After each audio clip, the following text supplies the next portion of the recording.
So hello once again, this is your Highland Travelers. Another video na naman mga ma'am and sir, no?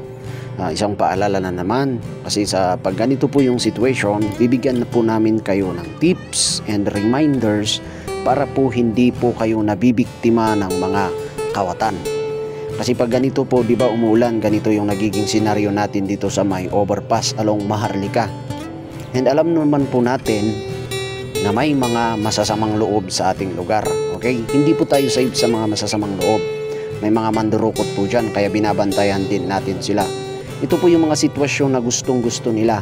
Sasabay sila po sa inyo, iipit-ipitin po kayo, at pag naka-tsempo, yun na po.